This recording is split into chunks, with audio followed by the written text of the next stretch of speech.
This is CBC Here and Now.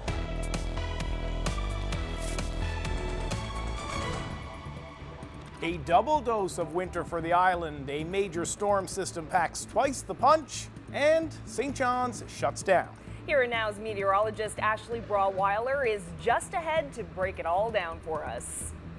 Good evening and welcome to Here and Now. I'm Carolyn Stokes. And I'm Jeremy Eaton. Well, 2019 is off to a blustery start for Newfoundland with a blizzard stretching over 2 days. It started on New Year's Day and it's still snowing and blowing outside right now. Now, most of the city is shut down. Police are advising people to keep off the roads and to stay home. And the RNC has closed a portion of Kenmount Road to clear away an accident. Yes, we'll start our coverage tonight with Here and Now's meteorologist Ashley Brawweiler, who's outside our studio tonight. Ashley, it's not your first time outside today. What's it like right now, though? No, it's still quite windy, and we're still seeing whiteout conditions at times with those wind gusts and the snow. Now, the good thing about the system is the heaviest snow bands, from what I could see on radar, has pushed offshore. But this is round number 2. As you mentioned before, we saw blizzard conditions last night, a verified blizzard, which simply means visibility is less than 400 meters for more than 4 hours. So we saw that last night, and we're seeing that again today. But conditions should improve as we head through the next couple of hours. This snow will eventually taper to flurries and then taper off altogether, likely towards the early morning hours. Oh, there's wind. Oh, it's cold when that wind comes in with those wind chills. The temperatures are dropping too, and will continue to do so as we head through the night tonight. I'll have the details how much snow has fallen so far and what to expect as we head through the next couple of days when I come back in a little bit. But I am not the only one outside tonight. Meg Roberts is out and has been for most of the day today, getting the reaction for the first blizzard of 2019. Meg, what did you see out there today? Well, Ashley, as I was digging my car out this morning, I thought to myself, oh, it can't get much worse. And as I'm standing here right now, I'm realizing, yes, it can. Here in St. John's, government offices are shut down, banks are closed, grocery stores are closed, even the city buses are off the street. And it seems like almost everyone is just trying to dig themselves out. We hate this Canada. As you can tell, Jinjia Fu and his roommate Ming Li aren't big fans of the snow. The international student spent a good part of the afternoon shoveling and also grumbling. Yeah, I'm dying, you know. Oh God, I really hate this. For me, I have never been this snow like this before, because in China, when I'm back in China, there's no, I don't think we have heavy snow like this. Oh God. Because we just cleaned all the snow, I think yesterday or the day before yesterday. Now we need to do it again. Oh God. And we've got bad weather on the way. There's supposed to be more snow this evening. We're still in a blizzard warning, so that must kind of really? eat you up. There will be more blizzard. So let's go. All around St. John's, people were out with their snow blowers and shovels, some in good spirits and others not so much. I'd rather be cuddled in bed right now, maybe nice and warm, have a hot cocoa or something, maybe some fresh baked cookies. Not doing this though. It just keeps piling up. It's more wet. I know in Alberta it's more dry, and yeah, certainly makes it a great workout in the morning to shovel the snow. Mayor Danny Breen says staff and equipment is prepared and crews are doing the best they can. He says the biggest difficulty they are having right now is the drifting of snow due to the high winds. But he's telling residents a plow will eventually get to you. So there will be a delay in seeing the side streets done, but that's to be expected with a storm of this magnitude. If a plow hasn't been on your street, doesn't mean your street has been missed. It's just that sometimes they get through the priority ones, don't even get through the priority 2s before they got to go back and do the 1s again with this kind of winds. Now, whether you like the snow or not, clearly it's here to stay. Officials are encouraging people to stay inside and stay off the roads until the snow dies down. Reporting live in St. John's, I'm Meg Roberts for Here and Now. The Department of Transportation and Works says highways across the island portion of the province are in rough shape. Snowplows are off the roads between Gambo and Gander and along the Burgeo Highway. The Witless Bay line is closed due to whiteout conditions, and officials say there are whiteouts in Bonavista, Clarenville, Grand Falls, Windsor, and Springdale. They're advising people to stay off the highways if at all possible. And of course, the storm is affecting air travelers as well. Thousands of passengers traveling to and from St. John's had their flights canceled. Here now, Cease Hare checked out the airport earlier this afternoon. The normally bustling area at the terminal was anything but busy. The normally long lineup at Tim's, gone. Cleanup and maintenance crews were making quick work of it, not having to work around travelers.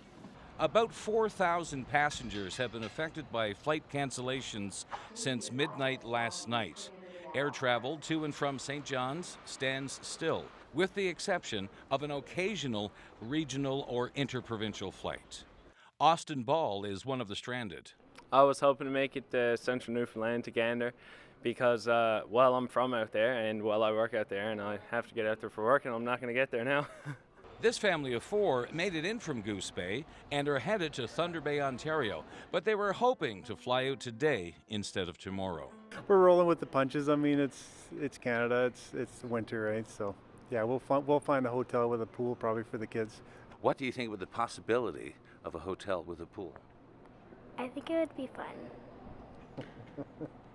And what do you think of that? It would be fun. So this is a good thing. Uh-huh. The St. John's International Airport Authority says normally when weather improves after a storm, airlines add extra flights and larger aircraft to clear the backlog. As of yet, the authority hasn't heard of any arrangements. Passengers are advised to check with their airline on flight status and to rebook. By mid-afternoon, the arrival and the departure board at the airport showing most of the late night flights and the flights just before and after midnight getting in on time. That could change, of course, and if it does, may affect flights in the morning. Cecil Hare, CBC News, St. John's. With cancellations across the island, it was a snow day for most, but obviously not for Cecil here. But not everybody stayed indoors today. Some hardy business owners refused to let a little snow slow them down. Here and Now's Malone Mullen has been out all day, and she's out there right now. Malone, have you seen anybody else out in St. John's today? Well, I think most people like to stay home when they're told not to come into work, but I did see quite a few people out having a day on the town despite this weather. Would you trudge through this for a coffee? If the answer is yes, fear not. Some St. John's businesses shoveled out early today. For Rocket Bakery, open and serving lunch to a handful of patrons, it's kind of a pride thing. Usually it cuts our business down by about a half on a snow day, but it's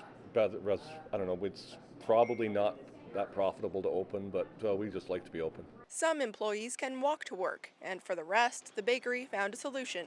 Some of our staff lives close to downtown and some live further away. We might have to go out and pick a few people up. Rocket Bakery has only closed for a snow day once in 8 years, and they're not the only ones too stubborn to shut up shop. Fred's Records was up and running, thanks in part to its prime location. Most of us live in the area, and Fred's never closes. It's kind of like our calling card, so whenever anyone can drop in or are off because they're closed, they can drop down and look around, pick up whatever. The plan seems to work. Finding something open is keeping this customer happy. Yeah, the snow was like waist high. Came down here this morning, it was like a ghost town, but people are starting to come out here now. Staying open on a day like today might be handy for those living close by, but the RCMP warned drivers of near zero visibility on highways, making getting out to work or shop dangerous. Well, lots of people got an extra holiday today, and while the wind is still going strong all around me here, tomorrow things should be back to normal, except, of course, for all that shoveling. Live in St. John's, I'm Malone Mullen for Here and Now. A medical team from Whitburn also took the day off today after spending part of the night stranded on the highway. 2 paramedics and a nurse left Whitburn to travel to St. John's with a patient late last night. The crew then turned around to return to home base, but while leaving St. John's, they got stuck in the westbound lane near Paddy's Pond. The ambulance owner called the Department of Transportation for help, but says he was told the department wouldn't send out a plow. After about 2 hours, a tow truck came and freed the crew. The trio then waited for a plow to come and clear the highway so they could make it safely back. It's just unbelievable. I mean, we shouldn't have had to do it.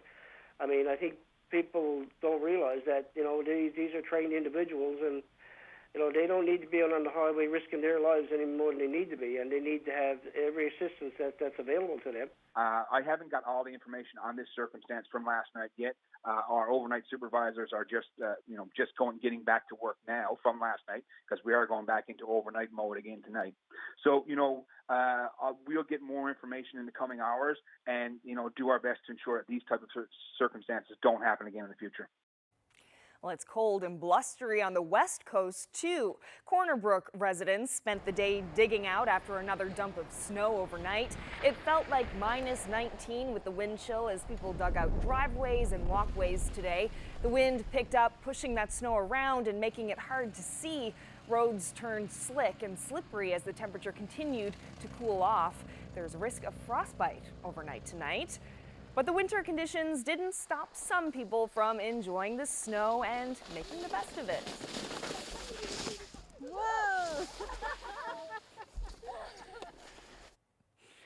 Well, there are new rules in place for renters and property owners in this province. The Residential Tenancies Act has been revised with changes coming into effect yesterday. Sherwin Flight, a longtime advocate for tenant rights and a consultant for the revision, says one of the biggest changes involves people affected by domestic violence. The new law allows them to terminate their rental agreement early. The changes also allow tenants and landlords to communicate and serve official notices electronically, such as by email or texts. The RCMP in Placentia are investigating a fatal ATV crash that happened on Boxing Day. Police say they were notified when a 56-year-old man died at the Health Sciences Centre in St. John's on December 30th from injuries sustained in a single ATV collision.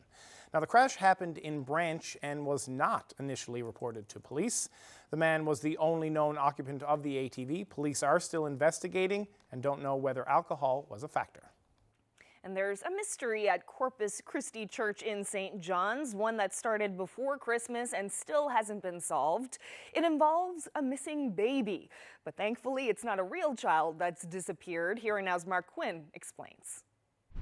This year at this St. John's Church, someone took Christ out of Christmas twice. It's a big surprise, really. The figure of the baby Jesus was first taken from this nativity scene on December 16th. Practical jokes, maybe some people out and just out for a prank. Prayers were made and questions were asked. Questions like, who would take the baby Jesus and why? There were some clues, so the police were called in, and at first they appeared to have solved the case. Actually, they were the ones that noticed that the baby Jesus was back. That's right, Jesus did return, but then something unexpected happened. The baby went missing again on December 19th. Still, there was hope the figure would return for the big day. It may be too by a person who may have thought that maybe the baby Jesus shouldn't be there till Christmas Eve. So we were half hoping that maybe it might return on Christmas Eve, But it didn't. Still gone, but Father Barton isn't angry. He's hoping something positive has come out of all of this. It is still possible that somebody had a need in their lives and maybe they brought the figure of the infant home with them. For some reason, whatever that reason may be, and if that's the case, hopefully it helped them. In fact, he sees this absence as an opportunity. Do we even think about Jesus during Christmas now, in a time of commercialism, consumerism, materialism, and we're also busy running around? Do we even talk about Jesus in our homes? This is the scene of the crime. The crib here at Corpus Christi Church has been empty all Christmas, but parishioners here hope baby Jesus will return, at least by Easter. Mark Quinn, CBC News, St. John's. Lots of snow out there, and I'm sure a lot of people this morning were saying the name of Jesus as they had to shovel out their driveways. I know that I spent a few hours with my snowblower trying to clear it out. Ashley will have all the details about snowfall amounts and how much is left to come, and all that's coming up after the break.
Welcome back to Here and Now.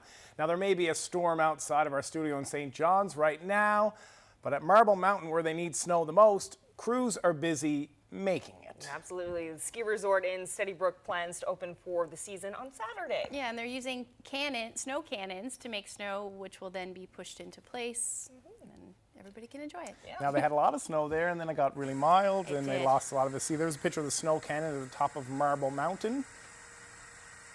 Yeah, I bet a lot of skiers out that way quite happy with all the snow coming down.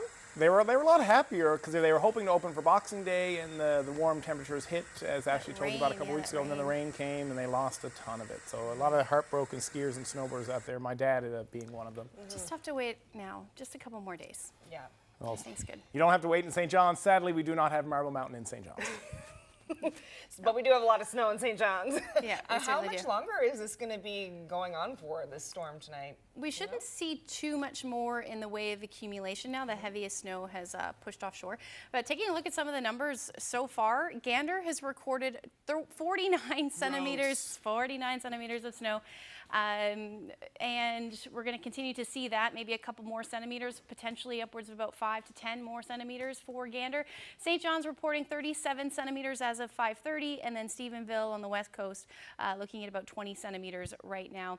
Now, the other story is the winds. We saw those winds as I was outside a little bit earlier. 102 was the top gust in St. John's. Bonavista showing a gust near 117 kilometers per hour. Those strongest winds right along the northeast coast, and that's where those blizzard warnings are right now. So here's a look at that system. That low is continuing to pull off. We can see those bands in behind it if I zoom in, and that heaviest band, as I mentioned, has pushed offshore.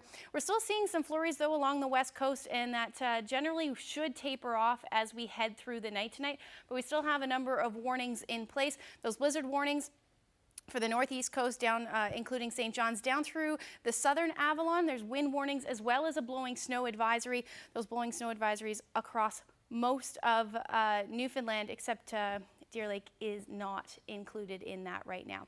So here's a look at those temperatures sitting in the minus single digits. They're starting to drop and will continue to do so as we head through the night tonight. Happy Valley Goose Bay sitting at minus 24, minus 27 in Lab City. And then factor in that wind chill, it's feeling more like the minus 30s, and then down through the island in the minus teens. And through the night tonight, they're going to drop even more so as those temperatures dip down. Minus 23 should be what the wind chill feels like in Corner Brook. Up through Labrador, this feeling closer to the minus 30s overnight tonight. And then as we head through the day tomorrow, yes, that snow is going to taper off, but still looking at those wind chills in the minus teens, minus 20s in some cases through parts of Central. So if we take a look at that future tracker, you see that low pull away overnight tonight. Things should taper off. Still looking at that chance of a few flurries along the west coast, and then even more so as we head through the day tomorrow. Generally cloudy, but a mix of sun and cloud for the rest of the island. Quiet up through Labrador. Going to see some cloud cover move in. Maybe a few flurries for Lab City, but otherwise it looks like a nice afternoon. And then again, into the evening hours, we'll see the potential for some more snow. Even parts of the Burin Peninsula could see a few flurries as well. So here's a look at the forecast for tonight. Still looking at those blizzard conditions.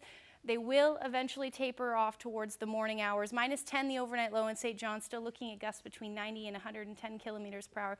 Along the west coast, temperatures dipping into the minus teens. Minus 9 for Port aux Basques, and then up through Labrador. Cold, but clear.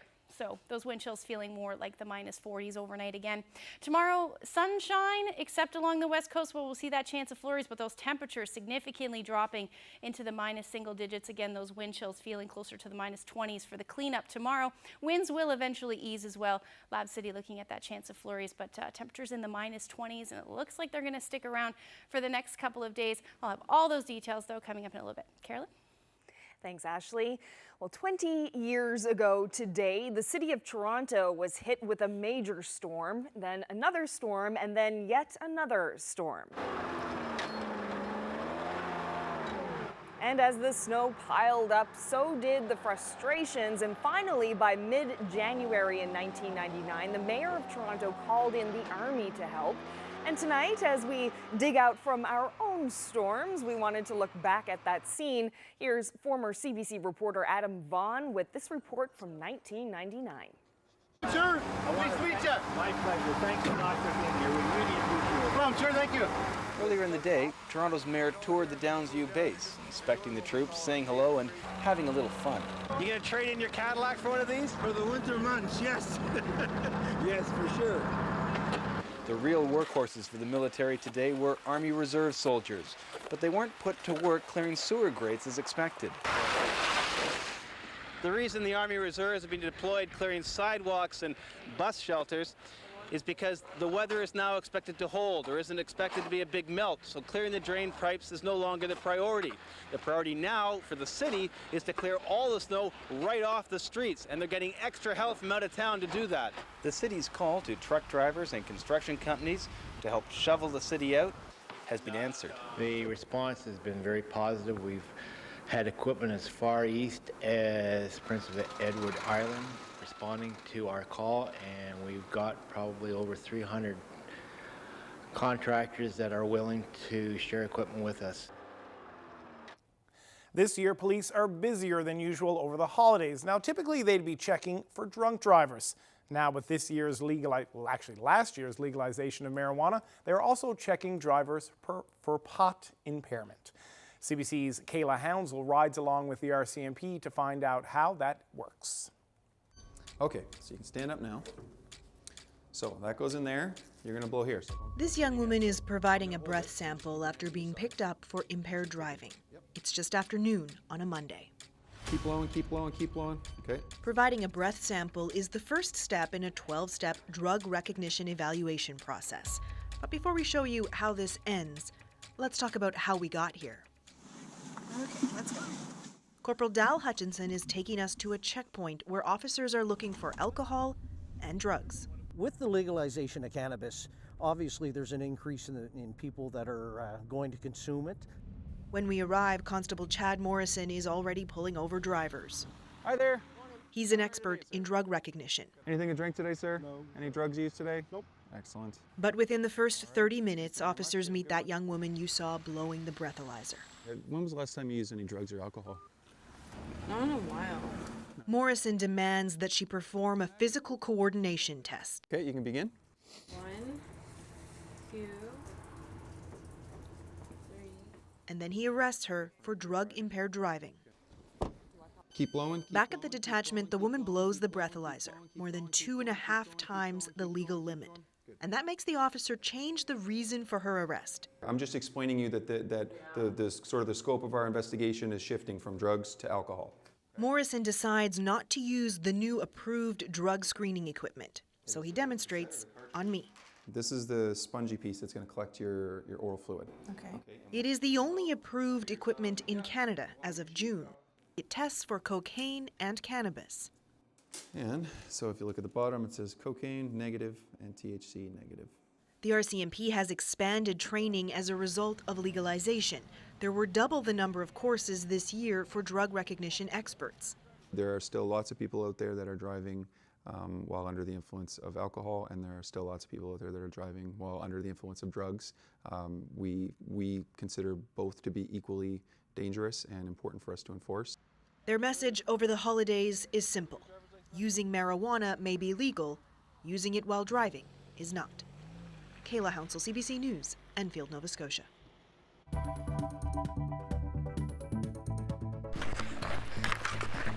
At the top of her game, this young hockey player from Clark's Beach has landed a spot on Team Canada and will compete in the Women's World Under-18 Championships in Japan.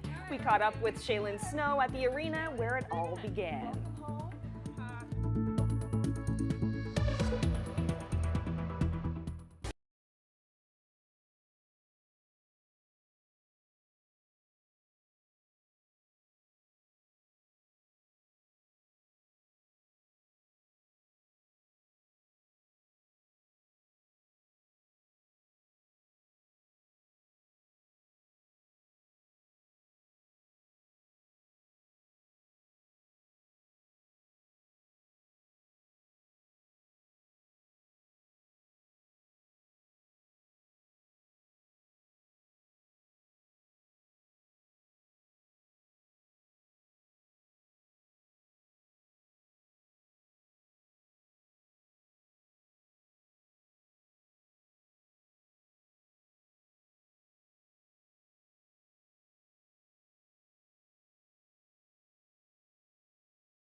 Welcome back to Here and Now. A young hockey player from Clark's Beach has landed a prestigious spot on Team Canada for the Under-18 Women's World Championships.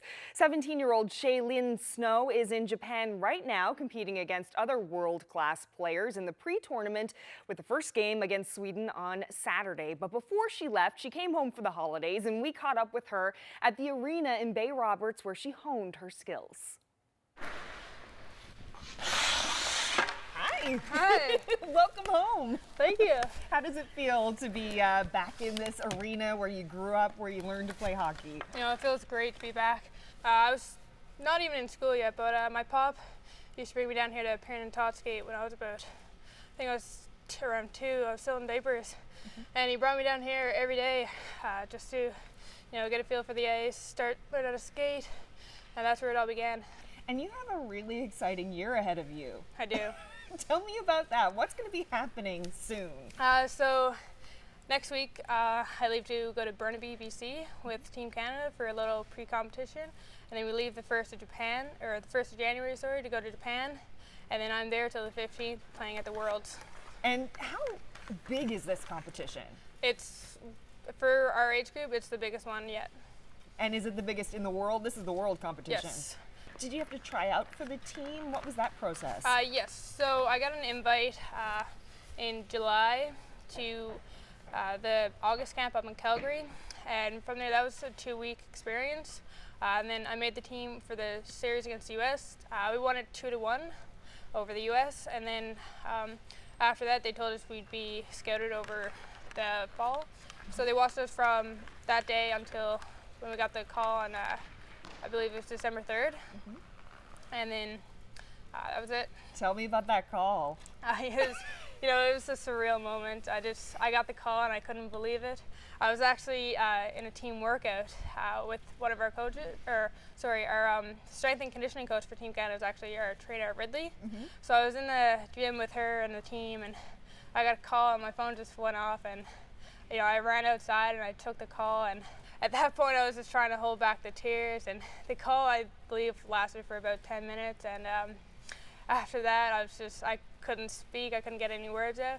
I just broke down and started crying, and then eventually I got a bit of wind and I told my team that I made it, and they all cried with me and came over and jumped on me and hugged me, and it was just a surreal moment that I'll never forget. It must be a dream for you. It was.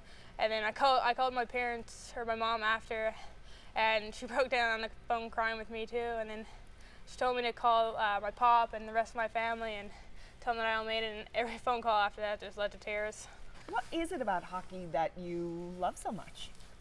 Honestly, there's not really one specific part. I love just all of it. I love the game itself. I love the competition. I love my teammates, growing, getting the younger kids involved.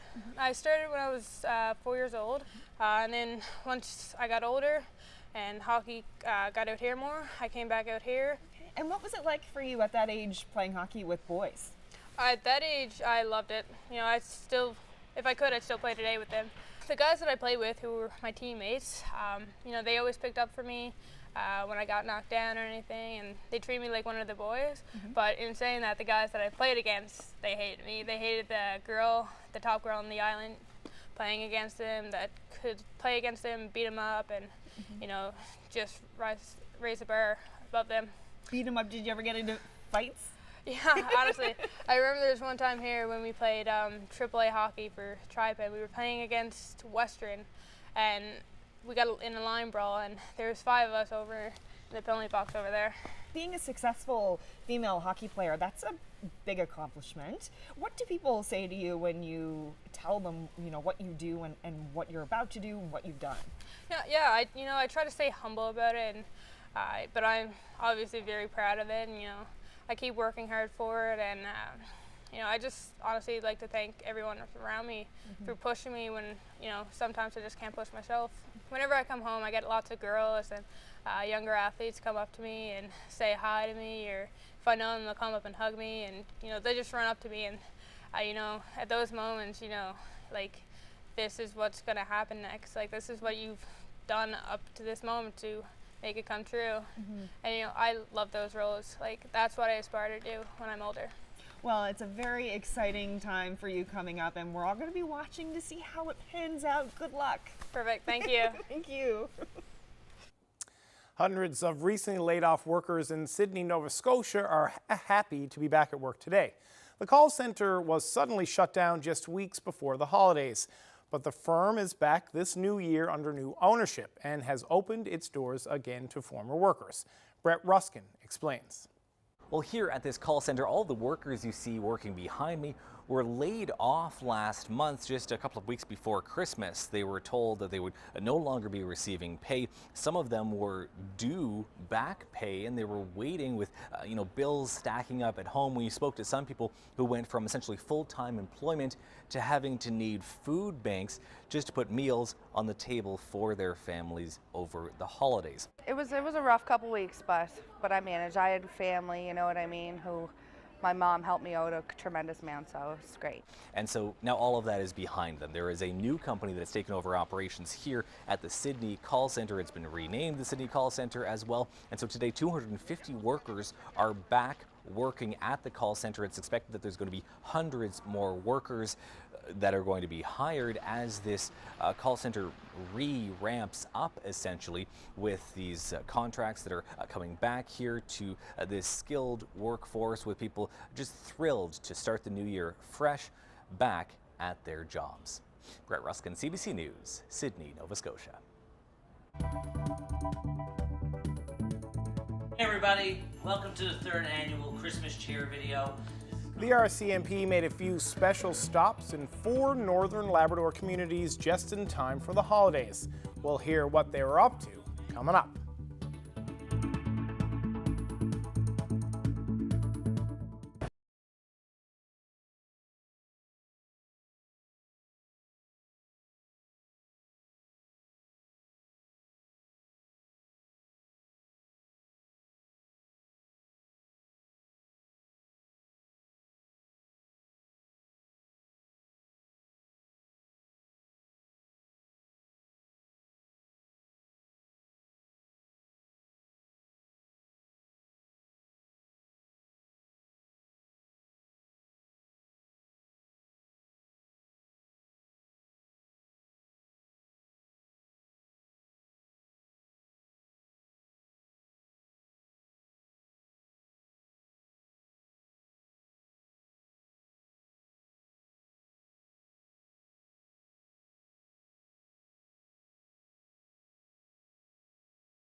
Welcome back to Here and Now. The RCMP in 4 North Coast Labrador communities did something a little different this year.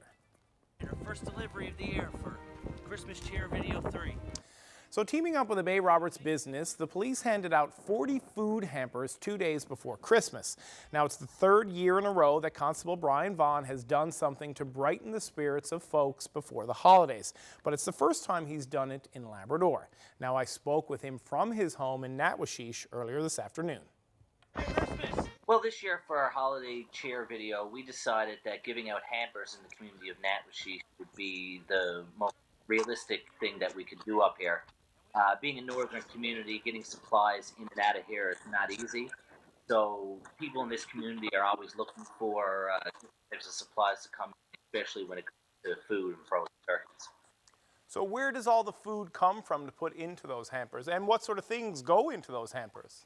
Well, this year I partnered with Atlantic Grocery Distribution out of Bay Roberts, and they actually serve 4 communities up here in Labrador, being Newfoundland, Hopedale, Potomac, and Nain. And all 4 communities participated in this program. They supplied all the food, they shipped up all the food, and in the boxes this year, it had some non-perishable food items, which consisted of cookies, cereal, corn, different types of canned goods, and a frozen turkey went to each family as well. How much food or how many hampers did the RCMP deliver through the 4 communities there in northern Labrador? In total, we delivered 40 hampers, which included 40 turkeys. Atlantic Grocery Distribution took care of all the shipping as well. They made sure it was all shipped up and it was all set up here. It was arranged through the Innu store here in Newfoundland and the 3 Big Land stores in Nain, Makkovik, and Hopedale. But last year, some people may remember you and I went around last year and you did a similar, not a similar thing, but you did something a little bit different in Bay Roberts, where you sort of pulled over safe drivers and then you went back and gave them nice gifts. Now, you caught all that on camera, but you caught this on camera as well. And what was the reaction of the people there in Newfoundland when you dropped off these hampers? Well, it was general shock. They don't typically see this kind of interaction up in the northern communities. I had one person tell me that they've never seen this done up here before, and they were so happy to see it. So it was general shock, and then when the camera stopped rolling, it was just gratitude and thanks, and their willingness to participate in our holiday cheer video. And there was a lot of excitement going around the town. So much so that people were calling us at the office wondering if we were giving out more hampers to different families. So now, given the reaction that you've gotten this year, is that something that you'll think about doing, adding a few more hampers to the list next year? Well, I'm definitely in discussions with Atlantic Grocery Distribution to do this again. I'll be here for another year. We may change up the season and that we do it. We may do it for Thanksgiving next year. But it's something that we definitely plan on doing again in the future. You've been in Newfoundland since October, so you're sort of a newcomer to that community. What did it mean for you personally to be able to deliver these hampers and to give back to the community in which you're serving? Well, it means a lot to me to be able to participate in the community. You know, coming up north, it's not easy to integrate yourself into different communities up here. We're not from here. Everyone who lives here is from here. And they're a very tight-knit group, so becoming a part of this community was important to me, and being able to share this Christmas cheer with them and go out and interact with all the families on a different note, besides being a police officer, just a member of this community was really important to me, and I think it was a great success. Well, taking a sick child to hospital can be stressful for both the patient and the parent, but a medical team in Toronto is trying to recruit humankind's little 4-legged friend to make it a bit easier. CBC's Cass Rusi has more. Hey Maya, this is Lucy. You want to say hi? When you're 6 and a little anxious about a hospital visit, who wouldn't want to be greeted by Lucy? Which paw do you like the best? Mia's parents are here to see if their daughter is a good candidate for special implants to improve her hearing. First, though, an MRI is needed to scan Mia's brain. That's where Lucy comes in. So what Lucy's job is to get them nice and relaxed and to be their pet for the time that they're here. The Labrador Retriever is part of a team of therapy dogs at Toronto's Sick Kids Hospital. Lucy's relaxing disposition and killer pedicure help distract Mia from the impending scan. Her mom approves. You know, bringing something in that can comfort her, I just think is brilliant. I love it. Doctors want patients relaxed and completely motionless once inside the scanner to get clear images. So Lucy's job is to ease any anxiety. And that is key, says this radiologist. If we can have the children more comfortable and more relaxed, then they're able to potentially tolerate being in a very enclosed environment. It's quite noisy for a prolonged period of time.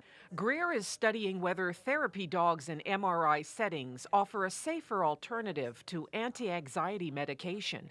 Her preliminary findings show that overall, the interaction with a therapy dog improved the experience and had a positive impact on patients. Here we are.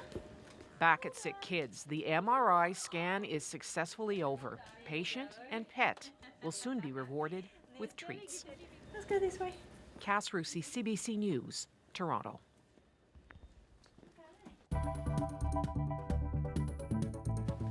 Well, here's another view of what it looks like outside. We have some updated snow totals. Right now, we're close to 40 centimeters in St. John's, 51 in Gander, and I really hope you like snow because it does look like there's more on the way. I'll have all those details, your full forecast, and your weather photo coming up. Thanks, Ashley.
Welcome back, everyone. And just before we get to the weather, Ashley, some people spend New Year's Day recovering from the night before, but others, well, they take a dive into the nearest ocean.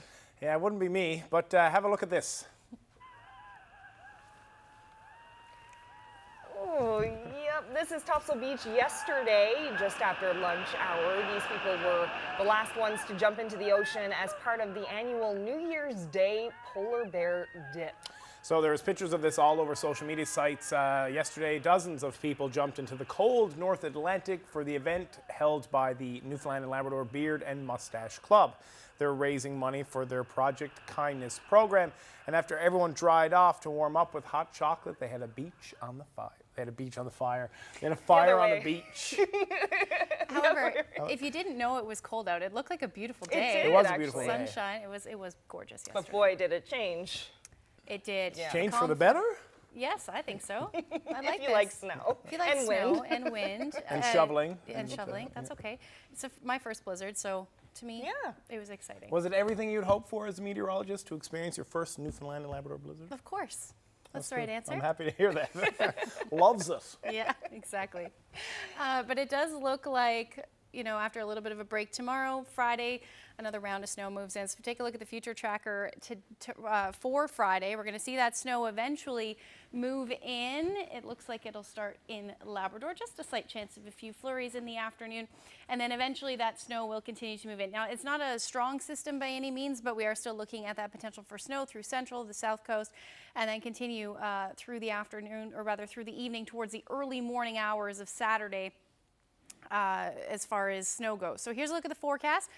Temperatures in the minus single digits, -5 through the Straits. Cartwright looking at a temperature near -14. Again, we're going to see that potential for flurries. Temperatures dipping a little bit down to about -17 for Lab City. And then Nain sitting at -22 into the afternoon with a mix of sun and cloud through the day. Now, looking a little bit further ahead overnight into Saturday, we're going to see things eventually clear out into the afternoon before another system moves in. This one looks like a little bit more like it's going to pack a punch. And then up through Labrador as well, where we're going to see some of that snowfall. Now, the track of this, again, will depend on whether we're going to see things change over to rain for the Avalon into the afternoon. But then in behind it, that northwest flow yet again, and we're going to see that snow continue right through Monday afternoon. And even into Tuesday, it looks like, as the system continues. So here's a look at your 5-day forecast. We're looking at about -9 tomorrow. That wind chill, quite cold for St. John's, sitting at about -22 with that wind chill. Friday, we'll see that potential for flurries moving in, but a little bit of a warm up as we head towards at least the beginning of the week with that chance of snow sticking around. And Monday looks like -1, -4 in the overnight. So we'll dip into the double digits to end off the week and then warm right back up. For central Newfoundland, sunshine tomorrow. Looks nice, dipping down to about -18 overnight tomorrow. But again, that wind chill feeling closer to -17. Friday looks like flurries late day or light snow. And then that will continue into Saturday night with a little bit of sunshine through the afternoon. Sunday and Monday, it looks like where we're going to see most of that snowfall again. Temperatures rising there as well. Western Newfoundland, same thing. Chance of flurries on Saturday, Sunday, and Monday. Look like we could see some windy conditions, blowing snow, -4 as your afternoon high. And then up through Labrador, wind chills tomorrow feeling closer to -32. Now they are eventually going to warm up as we see that next system move in. Temperatures feeling more like -13 for Saturday, Sunday -9, and then dipping back down to around normal for Monday. -12 should be your afternoon high. And then for Western Labrador, very much the same thing, but we're going to see a dip in temperatures by the time Monday rolls around. We're going to go back down to below seasonal, sitting around -20. With that, though, it looks like plenty of sunshine on the way. Temperatures in the overnight will dip down to about -28. So let's look at your forecast, and when I come back, I will have a look at your weather photo. Thanks, Ashley. Well, it appears Canadians are not being active enough. A recent study on movement levels gave Canada a grade of C-. But one school in Manitoba is hoping to score an A by encouraging reading, writing, and running around. Karen Pauls paid them a visit. The bell rings and students head in from the cold. In many schools, recess and phys ed may be the only activities students get in their day. But these students also get active on their way to class. Hopping, squatting, push-ups, and crawling. Some parts are challenging, some parts are easy. We are very focused on making sure that our kids are learning both numeracy and literacy, but also being mindful of their whole bodies and wellness. If teachers notice students fidgeting, they'll send them out for a couple of rounds, and it seems to be working. It really helps me calm down. Helps me focus. Our hope is that that is somewhat of a preventative measure for some behavior issues that might happen by a child who cannot regulate themselves to sit in the class. The benefits aren't just academic.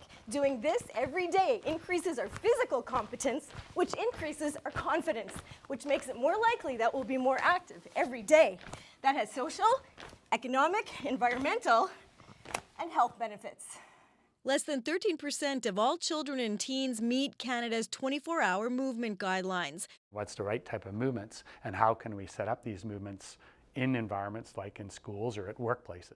Dean Krelars has been practicing, researching, and teaching physical literacy for years. He's seeing more buy-in all the time.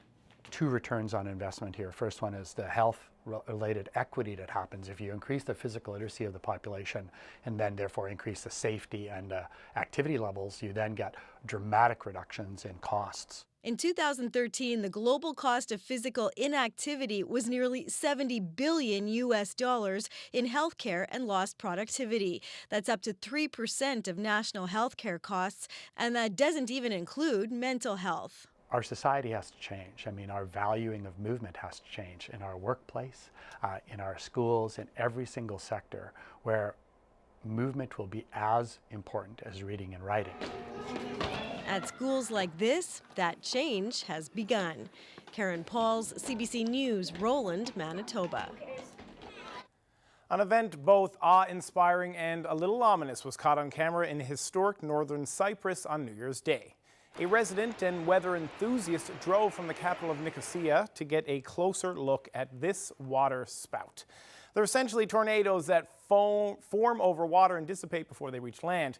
Now, they aren't usually as damaging as tornadoes, but they can pose a threat to boats and planes that come across them. Well, that's my kind of idea of a weather photo, but here's another one, a beautiful, calmer photo. Any idea where that photo's taken? Oh, it's just gorgeous. It is. I do not know. Looks like the sky is on fire. Is it like Northern Peninsula? No. Okay, I have no idea. That's okay. I'll tell you where this photo was taken when we come back.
Welcome back.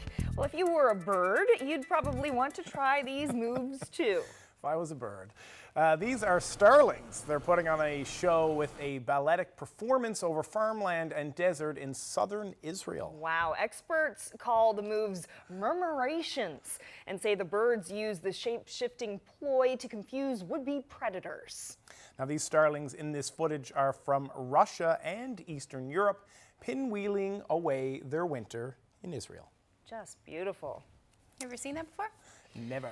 Not like that. We see it around town, you know, in the fall when birds start to get ready to go away. But fly south for the winter? Yeah, exactly. So where was the picture taken? We'll take a look at the picture. It was taken on Fogo Island, actually. Yes, bye. Tilting. Yeah. Beautiful. Gorgeous sunrise there. Like I said, it looks like the sun is on fire, or it looks like the sun is on fire, I guess, essentially on Fogo Island. I can't wait to get out there one day, check that out. Beautiful photo. Thank you for sending that in. If you have any weather photos that you'd like to share with us, send them to nlphotos@cbc.ca. Now, earlier in the show, I made a joke when talking about snow shoveling, and it was not my intent to offend anybody. So, and because of that, I won't be back tomorrow. Just kidding. I wasn't going to be back tomorrow anyways. Anthony and Debbie will be back on the desk tomorrow to join Ashley, where Ashley will talk about how much more snow everybody got overnight. That's right. Well, thanks so much for joining us, everyone. Have a great night and stay safe out there and warm. Good night.